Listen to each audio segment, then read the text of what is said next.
ఇద్దరు ఇటు నుంచి ఉంటారు. మనం కొంచెం మధ్యలో నిలబెట్టు పేపర్ కోసం.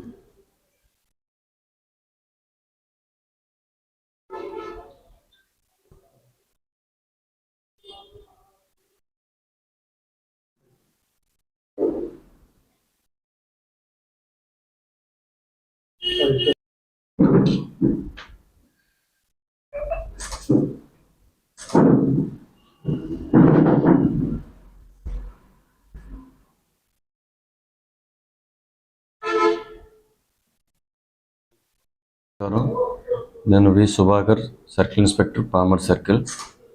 ఈ నెల 13వ తారీఖు మధ్యాహ్నం సుమారు 2 గంటల 15 నిమిషాల సమయంలో మన NH-65 14 మైల్ రాయి సమీపంలో ఒక జేసీబీ డ్రైవర్ రాంగ్ రూట్లో వెళ్తూ ఎదురుగా వస్తున్నటువంటి 2-వీలర్ గుద్దడం జరిగింది. అయితే ఆ 2-వీలర్ మీద వస్తున్న వ్యక్తి అక్కడికక్కడే చనిపోవడం జరిగింది. దీని మీద 105 BNS కింద కేసు నమోదు చేయడం జరిగింది. జనరల్గా అయితే యాక్సిడెంట్ కేసులు 103 క్లాస్ 1 కింద యాక్సిడెంట్ కేసులు యాక్సిడెంట్లో ఎవరైనా వ్యక్తి కానీ చనిపోతే కానీ దానికి కారణమైన వాళ్ళ మీద కేసు నమోదు చేయడం జరిగింది. అయితే ఇతను రాంగ్ రూట్లో వెళ్ళి గుద్దడం వల్ల రాంగ్ రూట్లో వెళ్తే యాక్సిడెంట్లు అవుతాయి, మనుషులు చనిపోయే అవకాశం ఉందని తెలిసి కూడా ఇతను నిర్లక్ష్యంగా రాంగ్ రూట్లో వెళ్ళడం ఒక వ్యక్తి మరణానికి కారణం అవడం వల్ల 105 BNS కింద అంటే కల్పబుల్ హోమిసైడ్గా కేసు నమోదు చేయడం జరిగింది. దీనికి శిక్ష మరింత కఠినంగా ఉంటుంది.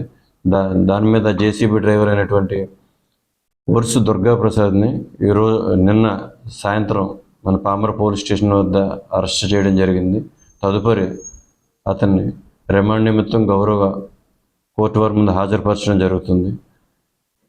అయితే ఇప్పటి వరకు మనం గౌరవ ఎస్పీ గారి సూచనల మేరకు బ్లాక్ స్పాట్స్లో కానివ్వండి ఇతరత్ర అనేక ప్రదేశాల్లో ర్యాండమ్గా వెహికల్ చెకింగ్ చేయడం జరుగుతుంది. అలాగే స్పీడ్ రిడ్యూసింగ్ నిమిత్తం మనం డ్రమ్స్ కూడా ఏర్పాటు చేయడం జరిగింది.